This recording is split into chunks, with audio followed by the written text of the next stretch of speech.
நேற்றைய தினம் திரு ரகுபதி அவர்கள்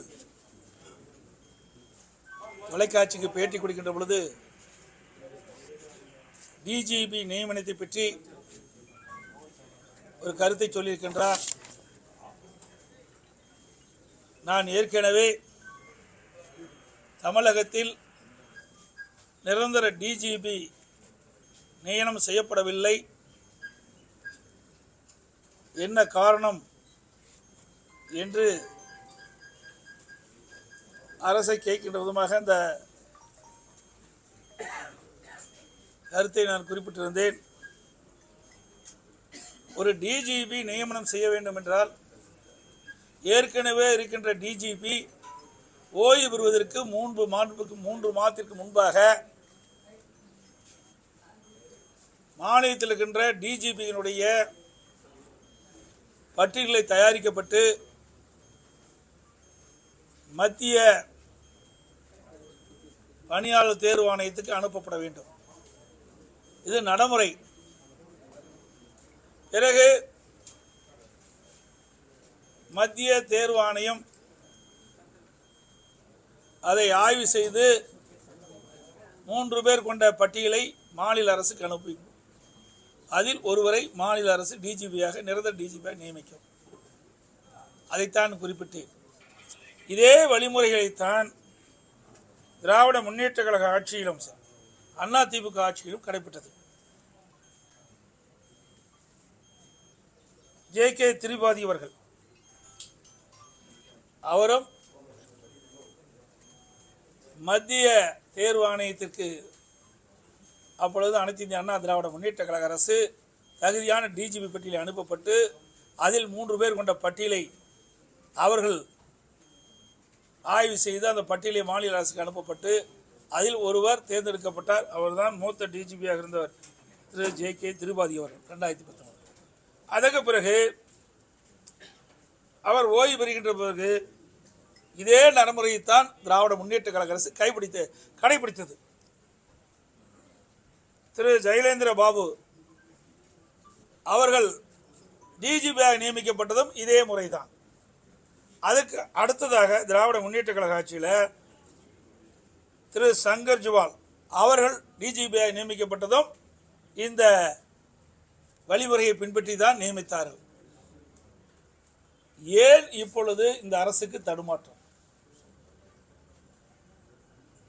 திராவிட முன்னேற்ற கழக அரசு, திரு ஸ்டாலின் அரசு தமிழகத்தில் தற்போது பணியாற்றக்கூடிய டிஜிபி அவர்களுடைய பட்டியலை தயாரித்து மாநில அரசுக்கு மத்திய தேர்வு ஆணைய பணியாளர் தேர்வு ஆணையத்துக்கு அனுப்பப்பட்டது. அதில் நீங்கள் பார்த்தீங்கன்னா ஒரு குழு அமைக்கப்படுறாங்க.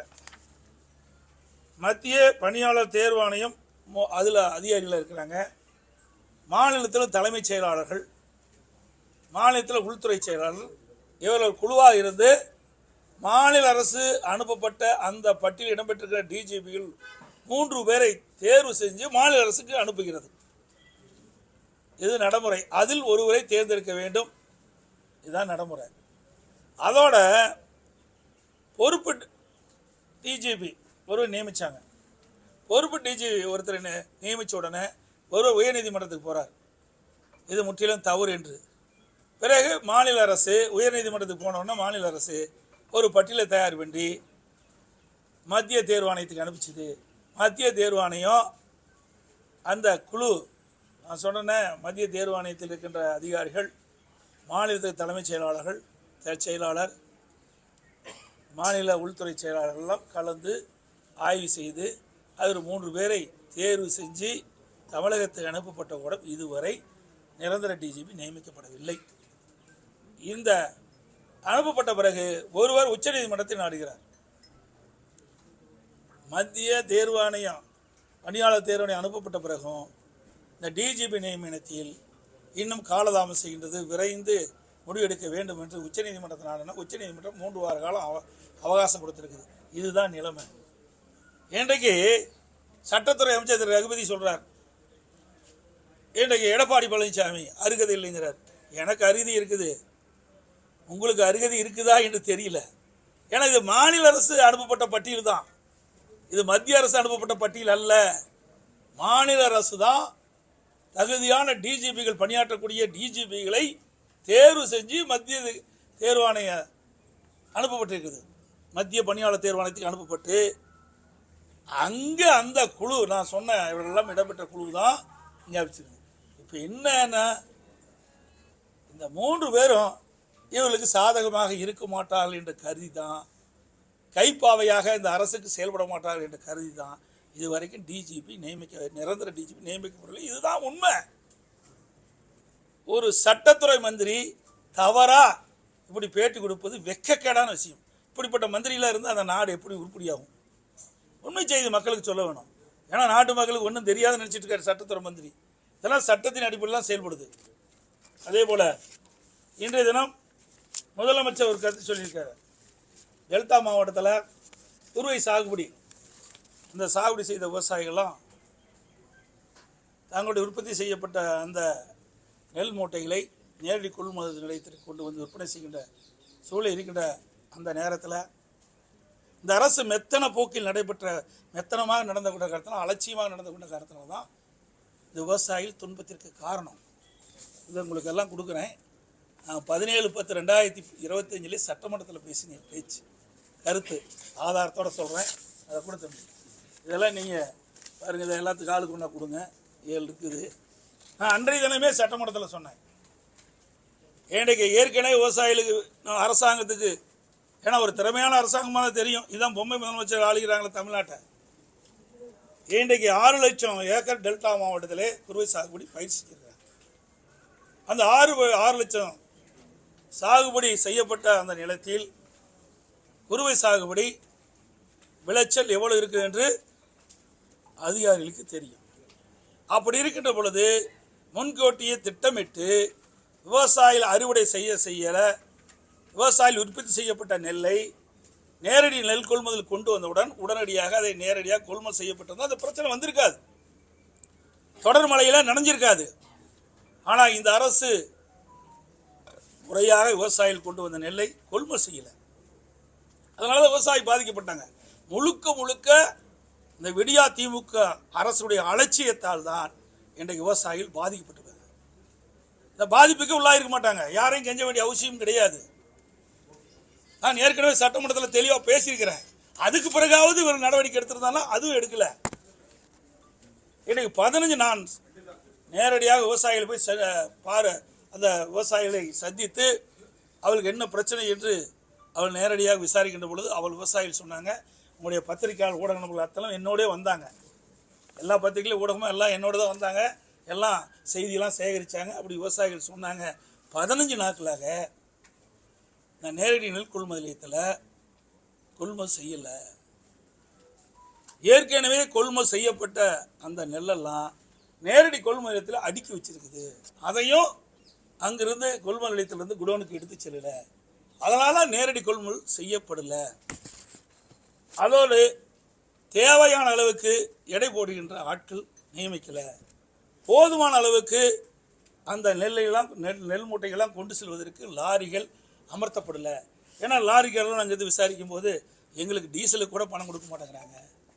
ஏற்கனவே எங்களுக்கு நாங்கள் நெல் மூட்டைகளை எடுத்து சென்றதுக்கு அந்த வாடகையெல்லாம் பாக்கி இருக்குது, டீசலுக்கு கூட பணம் கொடுக்கல. இன்னும் நேரடியாக எல்லா தொலைக்காட்சியிலையுமே திறந்த எல்லா தொலைக்காட்சியும் இதை படம் பிடிச்சாங்க, சேகரித்தாங்க. இதுதான் உண்மை நிலை. அப்படி 15 நாட்கள் தொடர்ந்து விவசாயிகள் கொண்டு வரப்பட்ட அந்த நெல் மூட்டைகளை கொள்முதல் செய்யப்பட்டிருந்தால் தொடர் மழையில் அந்த நெல்மணிகள் நனைந்து முளைத்திருக்காது, விவசாயிகள் பாதிக்கப்பட்டிருக்க மாட்டாங்க. இந்த பாதிப்புக்குள்ளானது இந்த அரசாங்கம் கவனக்குறைவு, அலட்சியம். அதனால் விவசாயிகள் இன்றைக்கு கடுமையாக பாதிக்கப்பட்டிருக்காங்க. அதோட திராவிட முன்னேற்ற கழகம் ஆட்சி பொறுப்பேற்றது 4 ஆண்டு காலமாக இந்த குறுவை சாகுபடி செய்த விவசாயிகளுக்கு பயிர் காப்பீட்டு திட்டத்தில் இடம்பெற சரியில்லை. 2 வருஷத்துக்கு முன்பு வீரவசனம் பேசுகிறார் திரு ஸ்டாலின். நேரம் மேட்டூருக்கு வந்து நானும் டெல்டாக்காரன் அப்படின்னு வீரவசனம் பேசி தண்ணீர் திறந்து விட்டார். ஆனால் இறுதியில் நெல் விளைச்சலுக்கு வருகின்ற ஒரு 20 நாளைக்கு முன்பாக தண்ணீர் இல்லாமல் அந்த குறுவை சாகுபடி செய்த அந்த நெல் பயிர்கள்லாம் காய்ந்து கருகி பெரும் நஷ்டத்துக்குள்ளானாங்க விவசாயிகள். அப்பொழுது பயிர் காப்பீட்டு திட்டத்தில் இந்த குறுவை சாகுபடி செய்த விவசாயிகளை சேர்க்கப்படாத காலத்தில் மிகப்பெரிய இழப்பீடு விவசாயிகள் சந்திச்சாங்க. இப்படி விவசாயிகளுக்கு விரோதமாக செயல்படுகின்ற அரசாங்கம் திராவிட முன்னேற்ற கழக அரசாங்கம். இப்போ கூட மத்திய அரசாங்கம் அந்த பாதிக்கப்பட்ட அந்த விவசாயிகள் அந்த மழையால் நனைந்த அந்த நெல்மணிகள்லாம் ஈரப்பதத்தில் 27% இருக்குன்னு நாங்கள் கோரிக்கை வச்சோம். நான் நேரடியாக போனேன். ஆனால் முதலமைச்சர் திரைப்படம் பார்க்க போயிட்டார். விவசாயிகளை பார்க்கல, விவசாயிகள் வெடிக்கிற கண்ணீரை தெரியல, படம் பார்க்க போனார். ஆனால் எதிர்க்கட்சியாக இருந்தாலும் மக்களுடைய பிரச்சனையை எப்படியாவது தீர்க்க வேண்டும், அவர்களுக்கு ஆர்வம் சொல்ல வேண்டும் என்ற அடிப்படையில் நான் நேரடியாக டெல்டா மாவட்டத்துக்கு சென்று தஞ்சாவூர் மாவட்டம், நாகை மாவட்டம், இப்படி திருவாரூர் மாவட்டத்தில் நேரடியாக போய் விவசாயிகளை சந்தித்து ஆறுதல் சொன்னேன். அதோட அந்த கனமழையில் விவசாயிகள் பயிரிட்ட அந்த நெற்பயிர்கள் அழுகி போச்சு. அந்த ட்ரெயில் எடுத்து பார்க்குறேன். இப்படிப்பட்ட முதலமைச்சர் இந்தியாவில் எங்கேயும் பார்க்கல. போய் நேரடியாக விவசாயியை பார்க்க முடியாதா? தனி விமானம் வச்சிருக்கீங்களா? நேரடியாக திருச்சி போய் திருச்சியிலேருந்து 2 மணி நேரத்தில் போய் பார்க்கலாமே. ட்ரெயினில் கொண்டு வந்து அவர்கள் காட்டுறாங்க. அது என்னென்னு அவருக்கு தெரியாது, அது நெற்பயிராக என்னன்னு தெரியாது. சொன்னா தான் இந்த முதலமைச்சருக்கு தெரியும். அப்படிப்பட்ட முதலமைச்சர் தான் நாட்டை ஆண்டு கொண்டிருக்கின்றார். இப்போ என்ன பற்றி இன்னைக்கு ட்வீட் விட்டுருக்காரு. பச்சை துண்டு போட்ட பழனிசாமிலாம் சொல்லியிருக்காரு. உண்மைதான், நான் விவசாயி தான், உங்களுக்கு எல்லாத்துக்கும் தெரியும், இங்கே இருக்கின்ற ஊடக நபர்கள் அத்தனை பேருக்கும் தெரியும். இன்றைக்கு நேற்றைக்கு இல்லை, நான் என்றைக்கு சட்டமன்ற உறுப்பினர்னா அன்றையிலேருந்து இன்று வரை நான் விவசாயம் தான் பண்ணிட்டு இருக்கிறேன். இதோட மறைச்சு சொல்ல வேண்டிய அவசியமே இல்லை, தொழிலும் அதுதான்.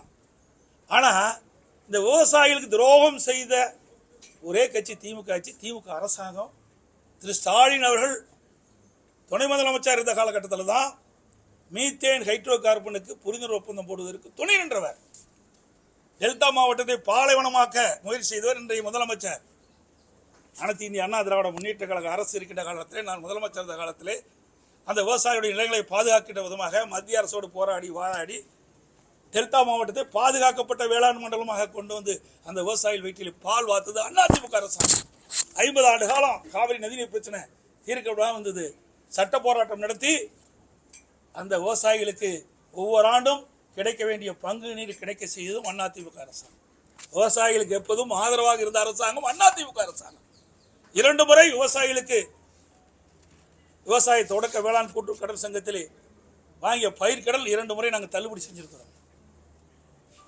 அதே போல எப்பொழுதெல்லாம் இயற்கை சீற்றத்தில் விவசாயிகள் பாதிக்கப்பட்டாங்களோ அப்பொழுதெல்லாம் ஓடோடி விவசாயிகளை சந்தித்து அந்த பயிர்கள் எல்லாம் பாதிக்கப்பட்ட பயிர்கள் எல்லாம் கணக்கிட்டு வறட்சியிலும் வறட்சி நிவாரணம் கொடுத்த ஒரே அரசாங்கம் அதிமுக அரசாங்கம். 2248 கோடி சுமார் கொடுத்திருக்கிறோம். அது மட்டும் இல்ல, ஒரே ஆண்டில் 2 முறை இந்த விவசாயிகள் நெற்பயிர் பாதிக்கப்பட்ட பொழுது 2 முறையும் நாங்கள் இழப்பீட்டு தொகை விவசாயிகள் கொடுத்திருக்கிறோம். இது அதிமுக ஆட்சியுடைய சாதனை. அது பொறுத்து கொள்ள முடியல. இன்றைக்கு விவசாயிகள் இந்த அரசு மீது கொந்தளிப்பாக இருக்கின்றார்கள். அதனால இன்றைக்கு ஸ்டாலின் ட்விட்டரில் என்ன பற்றி போட்டிருக்காரு. இன்றைக்கு மத்திய அரசு இந்த ஈரப்பதம் 22 எடுக்க மாட்டேன்னு சொல்றாங்களே, இது என்ன மத்திய அரசு தெரிவிக்கப்பட்டது என்ற விவரம் இதுவரைக்கும் தெரிவிக்கல. இதுவரைக்கும் தெரிஞ்சதான் நாங்கள் அதுக்குண்டான பதில் சொல்ல முடியும். என்ன காரணத்துக்கு நிராகரித்தார்கள் அதை சொல்ல வேணும்ல. அப்பதான் விவசாயி தெரிஞ்சவங்க எதிர்கட்சி தெரிஞ்சுக்க முடியும், அரசாங்கத்துக்கு அது தெரியும். இன்னொன்று, துணை முதலமைச்சர் வேக வேகமாக தஞ்சாவூர் போனார், டெல்டா மாவட்டத்தை சுற்றி பார்க்கின்றார். பரவாயில்ல, இன்றைக்கு விவசாயிகளுக்கு ஏதாவது ஒரு நிவாரணம் கிடைக்கும் அப்படின்னு நாங்களும் நினச்சிருந்தோம். அங்கே போய் விவசாயிகள்லாம் பார்க்கல. ரயில் நிலையத்துக்கு போனார். அங்கே விவசாயிகள் உற்பத்தி செய்யப்பட்ட நெல் மூட்டைகள்லாம் ரயிலில் அடுக்கிச்சிருந்தாங்க. அதை கொடியை தூக்கிச்சு. ஏற்கனவே விவசாயிகளுடைய நிலெல்லாம் அங்கே தான் போய் ஏற்றி போயிட்டு இருக்குது.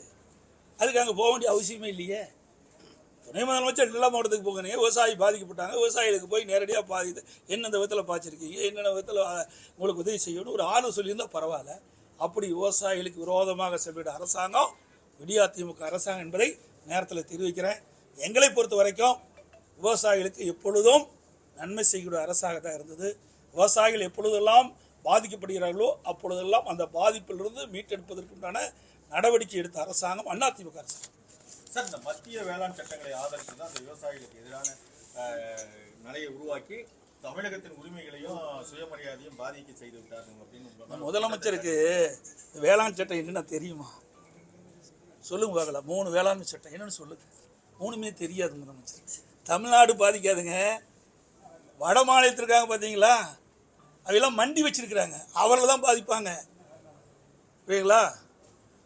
இந்த 3 வேளாண்மை சட்டத்தை என்னென்னு அவர் சொல்லிட்டு நான் பதில் சொல்கிறேன். சொல்ல தெரியாது. நானும் சட்டமன்றத்திலே கேட்டேன், முதலமைச்சர் அவர்களே எதிர்கட்சியில் இருக்கும்போதே நான் ஆதரிக்கும் போதே என்னை கேட்டார். நான் கேட்டேன், என்ன விளக்கத்தை சொல்லுங்கள். நான் விளக்கம் சொல்கிறேன். தமிழ்நாட்டுக்கின்ற விவசாயிகள் 3 வேளாண் சட்டத்தில் எந்த விதத்தில் பாதிக்கிறாங்க சொல்லுங்க, நான் பதில் சொல்கிறேன். என்னங்க இது வட மாநிலத்துக்கின்ற அங்கே இருக்கின்ற அந்த மண்டியெல்லாம் வச்சுருக்கிறாங்க, அங்கே சில பாதிப்பு இருக்குது, அதனால் அங்கே இருக்கிறவர்கள் போராடுறாங்க. பண்ணை திட்டம் ஒன்று கொண்டாந்தேன், அருமையான திட்டம். அதை அதிமுக அரசு இருக்கின்ற பொழுது கொண்டு வந்து நிறைவேற்றேன். அதாவது விவசாயிகள் உற்பத்தி செய்கிறாங்க, காய்கறிகளை உற்பத்தி செய்கிறாங்க. இன்றைக்கி நம்முடைய மேச்சேரி பகுதி, நம்முடைய ஓமலூர் பகுதியெல்லாம் தக்காளி அதிகம் விளைக்கிறாங்க. பார்த்தீங்கன்னா ஒரு காலகட்டத்தில் விலையே இல்லாமல் விலை வீழ்ச்சி ஆகிடுது. 5 ரூபா 10 ரூபாய்க்கு வந்துடுது. பொறிக்கிற கூலி கூட, அதை இந்த தக்காளி செடியிலிருந்து பறிக்கிற கூலி கூட நமக்கு கிடைக்காது. ஆக அப்படிப்பட்ட நிலையில் விவசாயிகள் விலை வீழ்ச்சியிலிருந்து மீட்டெடுக்க வேண்டுவதற்காக அது ஒரு திட்டத்தை நான் கொண்டாந்தேன். விவசாயிகளுக்கும் அந்த வியாபாரிகளுக்கும் ஒரு இடையில் ஒரு ஒப்பந்தம் போட்டு, அந்த ஒப்பந்தத்தின்படி அவர்கள் அந்த விவசாயிகளுக்கு அந்த ஒரு ரேட், இன்றைக்கி வந்தீங்கன்னா ஒரு 3 மாதம் இன்றைக்கி தக்காளி பயிரிடுறீங்க, அப்போ வந்து ஒரு வியாபாரி வந்து வேளாண்மை துறை கமர்ஷியல் டிபார்ட்மெண்ட் இருக்குது, அதில் பதிவு செஞ்சு அந்த விவசாயிகள் வந்து அந்த வியாபாரிகள் வந்து விவசாயிகள் நாடி அவர்களும் பதிவு செய்வாங்க. அங்கே வேளாண்மை துறைகள் அதுக்கு மீடியேட்டர் இருப்பாங்க. பதிவு செஞ்ச பிறகு அப்போது 3 மாதம் கழிச்சு தக்காளி வருகின்ற பொழுது ஒரு குறிப்பிட்ட ஒரு தக்காளி 1 கிலோ 40 ரூபாய்னா அந்த தக்காளி 40 ரூபாய்னு விலை வச்சு ஏக்கர்னு போட்டிருப்பாங்க, ஒப்பந்தம் போட்டிருப்பாங்க. தக்காளி 20 ரூபாய்க்கு விற்றா 40 ரூபா கொடுப்பாங்க. அப்போ விவசாயிகளுக்கு ஒரு நிரந்தரமான விலை கிடைக்கும். அப்போ 40 ரூபாய்க்கு மேலே கிட்டத்தட்ட 60 ரூபா வந்துன்னு வச்சுக்கோங்க. 60 ரூபாய்க்கு மேலே போனால் ஒரு குறிப்பிட்ட லாபத்தொகை விவசாயி கொடுக்க வேணும். இதில் என்ன தவறு இருக்குது? அதை வந்து ரத்து பண்ணிட்டார் இந்த விவசாயியை காக்கக்கூடிய முதலமைச்சர். சட்டமன்றத்தில் நான் கொண்டாந்து நிறைவேற்றணுங்க பண்ணை ஒப்பந்த திட்டம் நான் நினைக்கிறேன். இதெல்லாம் எதுக்கு சொல்கிறேன்னா, இந்த இன்னும் சொல்கிறேன், இதில் சில திட்டங்கள் விவசாயிகள் உற்பத்தி செய்யப்பட்ட பொருளை இந்தியாவில் எங்கே விட்டு போனாலும் விற்கலாம். அது ஒன்று, அந்த 3ல். இன்னொன்று, விவசாயிகள் உற்பத்தி செய்யப்பட்ட பொருளை நமக்கெல்லாம் வந்து மார்க்கெட்டிங் கமிட்டி இருக்குது. அந்த மார்க்கெட்டிங் கமிட்டியில் கொண்டாந்து விற்பனை செஞ்சால் தான் செஸ் 1% வசூல் பண்ணுவோம். இப்போ என்ன இருக்குதுன்னா, நம்ம தமிழ்நாட்டில் வெளியில் இன்றைக்கி சேலத்தில் இருக்குது மார்க்கெட்டிங் கமிட்டிக்கு இருக்குது, ஆத்தூரில் இருக்குது. இன்றைக்கி இந்த ஒரு ஏரியா பிரிச்சுருக்காங்க சேலத்தில். அதில் அந்த ஏரியாவுக்கு சம்மந்தப்பட்ட ஏரியாவில் போய் வியாபாரிகள் அங்கே போய் அந்த பொருளை வாங்கினாலும், விவசாயிகள் உற்பத்தி பொருள் வாங்கினாலும் 1% செஸ் கட்ட வரும். ஆனால் மத்திய அரசு இப்போ கொண்டு வந்த சட்டத்தில் அதை வாங்கக்கூடாது. அங்கே மண்டிக்கு, அதாவது அங்கே மார்க்கெட்டிங் கமிட்டி கொண்டு வந்து அங்கே விற்பனை செஞ்சால் தான் 1% செஸ் வாங்கணும். வெளியில் அதுக்கு சம்மந்தப்பட்ட ஏரியாக்குள்ளே எங்கே போய் வியாபாரிகள் விவசாயத்தை வாங்கினாலும் அந்த 1% வாங்கக்கூடாது. இதில் எந்த விவசாயி இல்லை, இதில் நீங்கள் ஆதரவு தெரிவித்ததுனால வேளாண் சட்டத்துக்கு விவசாயிகள் பிரச்சனையை மத்திய அரசு கேட்க சொல்லிட்டீங்க, சொல்லுவீங்களா? சொல்கிறத கேளுங்க. விவசாயி, நான் தமிழ்நாட்டு விவசாயி, நான் எங்கே ஆட்சி செய்கிறாங்க தமிழ்நாடு, இங்கே பாதிக்கிறதா நான் பார்க்கணும். இங்கே தான் ஓட்டு போட்டு எனக்கு தேர்ந்தெடுக்கிறாங்க. ஒவ்வொரு மாநிலத்திலும் ஒரு பிரச்சனை இருக்குது. இந்த மாநிலத்தில் விவசாயிகள் பாதிக்கிறது. இன்றைக்கி கரும்பு இருக்குது, எப்படி இன்றைக்கி கரும்பு போட்டு தானே எடுக்கிறீங்க, ஒப்பந்தம் போட்டு தானே எடுக்கிறாங்க. இன்றைக்கி விவசாயிகள் வந்து அந்த கரண் நடும்போதே நடவு செஞ்சுடுவாங்க. இத்தனை மாதம் கழித்து அந்த கரும்பை வெட்டி எடுத்துகிட்டு போகிறாங்க, ஒப்பந்தம். அது மாதிரி தாங்க. ஆக தமிழ்நாட்டில் எந்த அளவுக்கு எதை கொண்டு வந்தாலும் சரியாக இருக்கும், எதை கொண்டு வந்தாலும் விவசாயிக்கு நன்மை இருக்கும், அதை பார்க்க வேணும். இந்த முதலமைச்சர் ஒன்றும் தெரியாது, தெரிஞ்சால் தானே தெரியும். ஏன்னா தலைவாசலில் நமக்கு நாம திட்டம் கொண்டு வந்தாங்க. கரும்பு தோட்டத்தில் எல்லாம் பார்த்தீங்க, நீங்கள் வெளியிட மாட்டீங்க, இதை கட் பண்ணிடுவீங்கன்னு நினைக்கிறேன். காங்கிரீட் ரோடு போட்டு அந்த ரோட்டில் போய் பார்த்த முதலமைச்சர் தானே அந்த முதலமைச்சர். சொல்ல பார்க்கல, விவசாயத்தை பற்றி அக்கி வேறு ஆணி வேறு எனக்கு தெரியுங்க. நான் கிட்டத்தட்ட 50 ஆண்டு காலம் விவசாய பணியில் ஈடுபட்டுக்கிறேன். சொல்லுங்களா, எல்லாமே அணு நீதியாகவே எனக்கு தெரியும். அதனால் வந்து விவசாயிகளை வந்து எப்பொழுதுமே அதிமுக ஆட்சியில் பாதிக்கப்பட்டதே கிடையாது. புரிஞ்சுக்கிங்க. அது அம்மா காலத்திலும் சரி, அதிமுக ஆட்சிக்காரது. இதுக்கு பின்னாடி நாங்கள் நல்லா பாருங்க எந்தெந்த இடத்துல பாய்ச்சி சொல்லி நாங்கள் விளக்கம் கொடுக்குறோம். இப்போ கூட 22% ஏற்ப பண்ணீங்க. நீங்கள் கேட்டு வாங்கணுங்க. எதிர்கட்சி தான் போய் போராடிக்கிட்டு இருக்குது.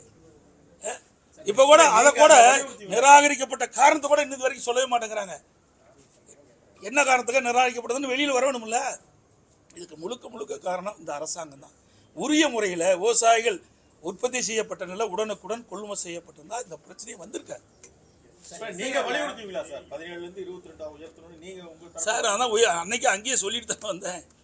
நாங்கள் எப்பொழுதுமே அது யார் ஆட்சியில் இருந்தாலும் இல்லாவிட்டாலும் அதிமுக கொண்டு வரும். நல்லா புரிஞ்சுக்க. இவங்க மாதிரி ஜால்ரா போட கட்சி அதிமுக கட்சியில் அதிமுக அரசாங்கம் இல்லை. இதே காவிரி நதிநீர் பிரச்சனை வந்ததுங்க. நான் அடிக்கடி தொலைக்காட்சியில் சொல்லியிருக்கிறேன், பத்திரிகையாளர் சொல்லியிருக்கிறேன். உச்சநீதிமன்றம் ஒரு தீர்ப்பை கொடுத்துட்டது. அந்த தீர்ப்பை நடைமுறைப்படுத்த காலதாமம் செய்யப்பட்டது. அப்போ நாங்கள் பாரதிய ஜனதாவோட அதிமுக கூட்டணி இருந்தது. 22 நாட்கள் நாடாளுமன்றம் ஒத்தி வைக்கப்பட்டது. நல்லா புரிஞ்சுக்க. நீண்டகால பிரச்சனை அது அந்த உச்சநீதிமன்றத்தின் மூலமாக நமக்கு ஒரு தீர்வு காணுகின்ற ஒரு சூழ்நிலை ஏற்படுகின்ற பொழுது அதை முறைப்படுத்த காலதாமம் செய்த காலத்தில் 22 நாட்கள் நாடாளுமன்றத்தை முடக்கணுங்க. ஒரு நாள் உங்களால் நாடாளுமன்றத்தை முடக்க முடிஞ்சுதா? நீட் பிரச்சனை பேசுனீங்க, போய் நாடாளுமன்றத்தில் பேச முடிஞ்சுதா? பேசுனா நீங்கள் செய்த ஊழல்லாம் வெளியில் வந்துடும். பயம், அச்சம். நாடாளுமன்ற உறுப்பினர்களே இருக்கீங்களா? எப்பொழுது பார்த்தாலும் நாடாளுமன்றத்தில் 101% வெற்றி பெற்ற வேண்டும் மாறுதிட்டுனா பத்தாது. ஓட்டு போட்ட மக்களுக்கு நன்மை செய்யணும். 39 நாடாளுமன்றம் இருந்து என்ன பிரயோஜனம்? அந்த 39 நாடாளுமன்ற மக்கள் பாதிக்கப்படுகின்ற பொழுது, விவசாயிகள் பாதிக்கப்படுகின்ற பொழுது, அந்த விவசாயிகள் பாதிப்பிலிருந்து மீட்டெடுப்பதற்கு மத்திய அரசு போராடி வாதாடி பெறுவதற்கு தான் நீங்கள் உங்களை எலெக்ட் பண்ணியிருக்கிறாங்க. ஆனால் அதை மறந்து இன்னைக்கு பேசிட்டு இருக்கிறீங்க. நீங்கள் செய்ய வேண்டியதை நாங்கள் செய்ய வேண்டிய சூழ்நிலைக்கு தள்ளப்பட்டிருக்கிறோம். நாங்கள் அதுக்கெல்லாம் கவலைப்படல. ஏன்னா மக்களுக்காக இருக்கின்ற கட்சி அதிமுக கட்சி. அதிமுக அரசு செயல்படுத்த என்பது இந்த நேரத்தில் தெரிஞ்சுக்கிறேன். அரசியல் இன்னைக்கு கூட ஓபிஎஸ் அவர்கள் அதிமுக ஒன்றிணையம் அப்படின்னு சொல்லியிருக்காரு. இது குறித்து தினகரனும் அண்ணாமலையும் பேசி வருவது நல்ல விஷயம் தான் சொல்றாங்க. நான் ஏற்கனவே சொல்லிட்டேன், அரைச்சப்பாவையே அரைக்கிறீங்க. இதெல்லாம் காலம் கடந்து முடிந்து விட்டது. சார், எஸ்ஐஆர்ல வெளி மாநில வாக்காளர்களை இதுல பதிவு பண்ணி ஒரு முறைகேடு நடத்த போறதா குற்றச்சாட்டு வச்சிருந்தாங்க. இன்னைக்கு தலைமை தேர்தல் அதிகாரி 869 பேர் தான் வெளி மாநில வாக்காளர்கள் பதிவு செய்திருக்காங்க. குறிப்பா 50% முடிஞ்சிருச்சுன்னு இப்போ ஒரு விளக்கம் சொல்லியிருக்காங்க. சரி, இந்த இங்க யாரு இந்த தமிழகத்தை ஆளுகின்ற கட்சி? யார் ஆட்சி செய்கிறார்? குற்றச்சாட்டு யார் குற்றச்சாட்டு சொல்றாங்க? என்னங்க வேடிக்கையா இருக்குது. நாங்க சொல்ல பரவாயில்ல. எஸ்ஐஆர் பணி நடக்கக்கூடாது. எஸ்ஐஆர் பணி நடைபெற்றால் இறந்தவர் வாக்குகள் வாக்காளர் பட்டியலிருந்து எடுக்கப்பட்டு விடுவார்கள். வீடு மாறி வேறு இடத்துக்கு போனவங்க, குடிபெயர்ந்தவங்க, அதை நீக்கிடுவாங்க. இன்னைக்கு ஒவ்வொரு தொகுதியிலையும் பார்த்தீங்கன்னா 20,000 - 40,000 வாக்குகள் நீக்கப்பட வேண்டிய வாக்காளர் பட்டியல் நீக்கப்பட வேண்டிய சூழல் இருக்குது. இதையெல்லாம் இருந்தால் தான் இந்த வாக்காளர்களை பயன்படுத்தி இறந்தவர்களெல்லாம் தேர்தல் நேரத்தில் உயிர் பெற்று ஓட்டு போடக்கூடிய சூழ்நிலை இருக்கோ. அது திமுக கை வந்த கலை. அதனால தான் துடிக்கிறாங்க. எஸ்ஐஆர் வரக்கூடாது, எஸ்ஐஆர் வரக்கூடாதுங்கிறாங்க. எஸ்ஐஆரில் என்ன பிரச்சனை இருக்குது? நீங்கள் தான் ஆளுங்கட்சி. நீங்கள் போட்ட மாவட்ட ஆட்சித்தலைவர் தான் இப்போ ஆட்சி இருக்காங்க. அவர்கள் தான் இந்த பொறுப்பெடுத்து செயல்படுத்தி கொண்டிருக்கிறாங்க. இங்கே இருக்கின்ற அரசு அலுவலர்கள் தான் இன்றைக்கு பிஎல்ஓவாக நியமிக்கப்பட்டிருக்குது. இத்தனையும் சொல்லிட்டு திமுக காரன் தான் வீடு வீடாக நின்றுட்டு கவனிச்சிட்டு இருக்கிறான். நாங்கள் தாங்க அதை சொல்ல வேணும். இந்த திமுக அரசாங்கம் வேணுமென்றே திட்டமிட்டு இன்றைக்கு இந்த அதிகாரிகளை பயன்படுத்தி பிஎல்ஓவை பயன்படுத்தி கட்டுக்கட்டாக அந்த படிவத்தை கொடுத்துட்டு இருக்கிறாங்க. நாங்கள் டெல்லியில் புகார் செஞ்சு நாளை மேலே வர இருக்கிறான்னு கருதுகிறேன். அவர்கள் இதெல்லாம் பார்க்குறேன்னு சொல்லியிருக்கிறாங்க, வருவாங்கன்னு நினைக்கிறேன். அது மட்டும் இல்லை, இன்றைக்கு அப்பார்ட்மெண்ட் வீடு இருக்குது. அந்த அப்பார்ட்மெண்ட் வீடில் இவர்களே அந்த பிஎல்ஓட்டை வாங்கி இவர்களே கையெழுத்து போட்டு கொடுத்துறாங்க. இப்படி முறைகேடு நடந்துகிட்டு இருக்குது. இதையெல்லாம் களைய வேண்டும். நேர்மையான முறையில் உண்மையான வாக்காளர் பட்டியல் இடம்பெற வேண்டும். உண்மையான வாக்காளர் தான் தேர்தல் நேரத்தில் வாக்களிக்க வேண்டும் என்பதுதான் எங்களுடைய நிலைப்பாடு. அமைச்சர் நாசர் ஒரு குற்றச்சாட்டு வச்சிருக்காரு. ஒரு நிகழ்ச்சியில பேசும்பொழுது அதிமுகவினர் துரோகத்தின் உச்சகட்டம் அப்படின்னு ஒரு பதிவு சொல்லியிருக்காரு. பாவம், என்ன பண்றது? கல்லெடுத்து அடிக்கிற மந்திரியெல்லாம் மந்திரியா வச்சுட்டு அப்படித்தான் பேசுறது. கல் எடுத்துக்கிற மந்திரிலாம் மக்கள் மீது கல் எடுத்து எரிகிற மந்திரி எப்படிப்பட்ட மந்திரி? அவர் பேச்செல்லாம் ஏங்க கேட்பானே? அப்படிப்பட்ட மந்திரி தான் தமிழ்நாட்டில் மந்திரியாக இருந்து நாட்டையே குட்டிச்சோராக்கிட்டு இருக்காங்க. அனைத்து ஊடகங்களுக்கு பத்திரிகைகளுக்கு நன்றி, வணக்கம்.